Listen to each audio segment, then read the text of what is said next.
सबसे पहला सवाल चंद्रमोहन शर्मा जी आपसे ही, आखिर 4 राज्यों में एक राज्य में आपकी सत्ता वापस आई एक तरह से कहा जाए, या तेलंगाना में पहली बार आपको जीत मिली इसे कहा जाए, लेकिन 3 राज्य जहां 2018 में आपने चुनावी जीत दर्ज की थी वहां सत्ता आपके हाथ से गई है।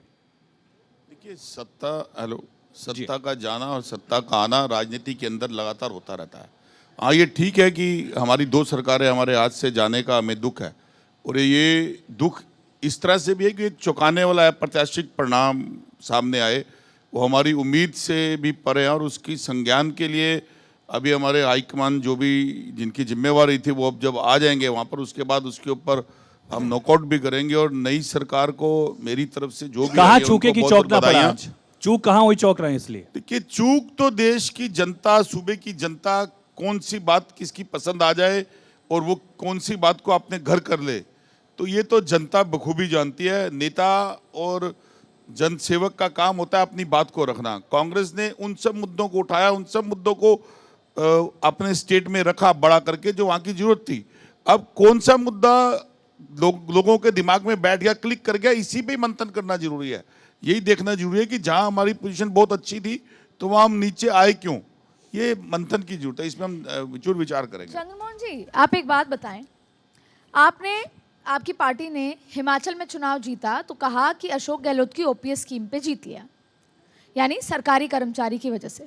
आपने कर्नाटक में चुनाव जीता तो कहा कि अशोक गहलोत की स्कीम्स पे जीत लिया, लेकिन वही अशोक गहलोत अपने ही राज्य में चुनाव हार जाते हैं, पूरी पार्टी चुनाव हार जाती है, तो इसको कैसे देखते हैं?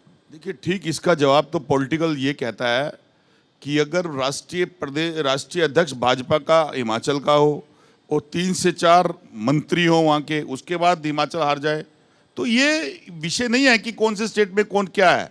मैंने जो अपने वक्तव्य में जवाब देती हूँ, यानी आपको फिर मैं अब आप क्योंकि इस तरह से आ रहे हैं, आज का दिन तो शायद भारतीय जनता पार्टी के नाम होगा, क्योंकि 3 राज्य जो हिंदी पट्टी के राज्य हैं जिनका डायरेक्ट इम्पैक्ट होगा 2024 में, उसमें आपकी हार हुई है।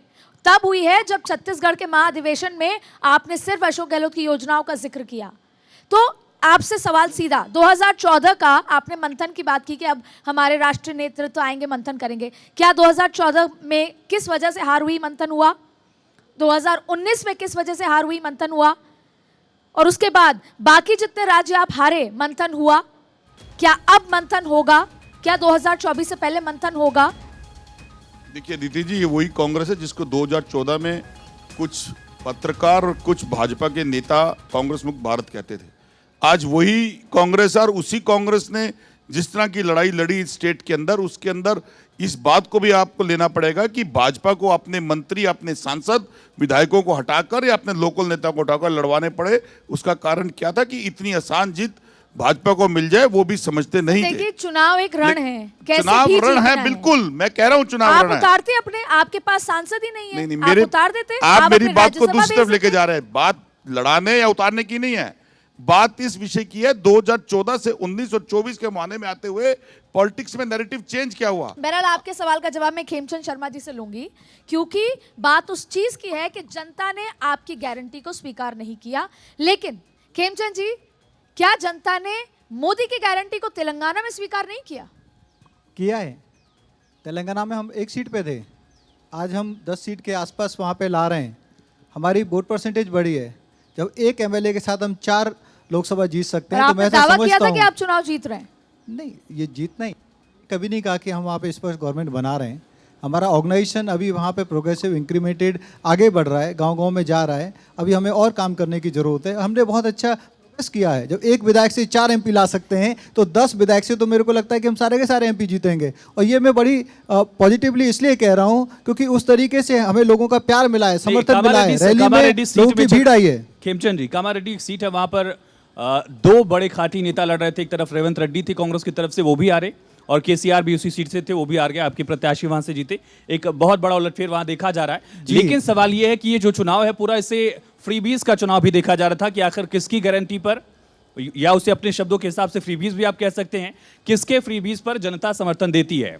अब एक ऐसा ट्रेंड पॉलिटिक्स में हम देख रहे हैं कि इस मुद्दे को लेकर 24 में भी अब आगे बढ़ा जाएगा। तो जिसे आप फ्रीबीज कहा करते थे या रेवड़ी कहा करते थे, उस कल्चर को क्या हम 24 में भी आगे बढ़ते हुए देखेंगे, जब 3 राज्यों में उसी मुद्दे को लेकर आपको समर्थन मिला, पैरेलल कांग्रेस को नहीं मिला? देखिए, आपने बड़ा अच्छा सवाल किया है। हमें समझने की जरूरत है व्हाट इज द फ्रीबी और जन कल्याणकारी योजना, what is the difference between the welfare schemes. तो जो आदरणीय प्राइम मिनिस्टर मोदी जी चला रहे हैं वो वेलफेयर स्कीम है, क्योंकि वो बजटेड हैं, वो कंटिन्यूसली चल रही हैं, सतत चल रही हैं। वो ऐसा नहीं प्रॉमिस की और उनको रोक दिया गया। आप देखिए 2.5 साल से ज़्यादा हो गया फ्री राशन को और 5 साल और बढ़ा दिया। इसका मतलब बजटेड है, सतत चलाने के लिए हमारे पास नियत भी है, नीति भी है, रोड मैप भी है। खेमचंद जी, सवाल यहाँ पर ये उठा, हालांकि देखिए जीत है, एक बड़ी जीत है और बीजेपी ने प्रधानमंत्री नरेंद्र मोदी के चेहरे से सबको चौंकाया, इसमें कोई दो राय नहीं है। लेकिन जब उसी राशन के मुद्दे को लेकर आप एक्सटेंड करते हैं अगले 5 साल के लिए, तो ये सवाल उठता है क्या कि इसको रोकने की क्षमता भी है किसी में? जो भी फ्रीबीज या अपनी सहूलियत के हिसाब से हम कह रहे हैं, क्या कोई ये कह सकता है कि ये चीज हमने शुरू की है और इतने साल के बाद हम नहीं देंगे?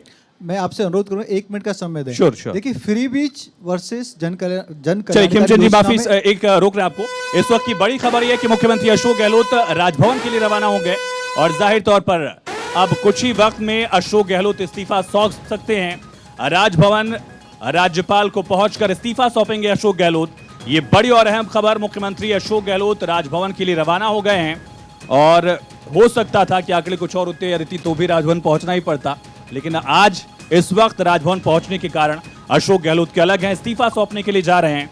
5 साल पहले एक बड़े मार्जिन के साथ लगातार सत्ता में रहे, अब उलटफेर बीजेपी सत्ता की तरफ और अशोक गहलोत की तस्वीरें आप देख रहे हैं।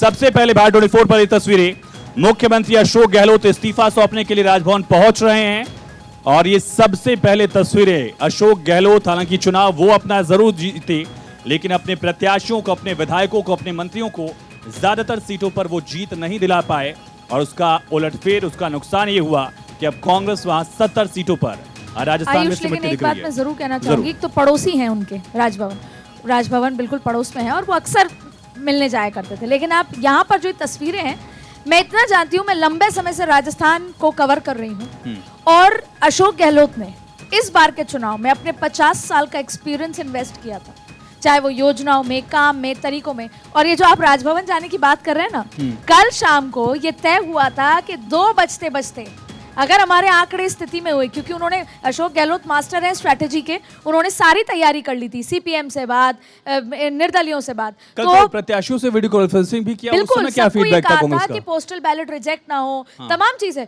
और यहाँ तक कि 2 बजे हम जाकर अपना दावा ठोक देंगे, लेकिन स्थिति उलटफेर हुई। ये बात कहना गलत नहीं होगा कि अशोक गहलोत ने अभी तक जितने चुनाव लड़े उसमें सबसे ज्यादा ताकत, स्ट्रैटेजी और चुनाव प्रचार, जो वो कभी नहीं करते थे, प्रचार प्रसार, वो इस चुनाव में झोंका है। और इस 5 साल में सरकार चलाने के लिए भी बहुत ताकत लगानी पड़ी उनको शायद। बिल्कुल, रोज सरकार को बचाना था, रोज सरकार को कभी अपनों से और कभी परायों से बचाना था। तो ये बात कहना गलत नहीं होगा कि उन्होंने अपनी पूरी ताकत की, पर भारतीय जनता पार्टी के पास टीम है, केंद्रीय नेतृत्व है, वो कारपेट बॉम्बिंग कर देते हैं, चुनाव प्रचार में सब कुछ बदल देते हैं, लेकिन यहाँ पे शायद वो लगभग अकेले की तरह ही खड़े थे। ठीक है खेमचंद जी, आपकी बात अधूरी रह गई थी, आप कह रहे थे फ्रीबीज वाला, आखिर सिलसिला कहाँ रुकेगा? नहीं, मेरा कहने का मतलब, जब यूपीए की सरकार थी लगभग 70,000 करोड़ का अन्न खराब हो जाता था।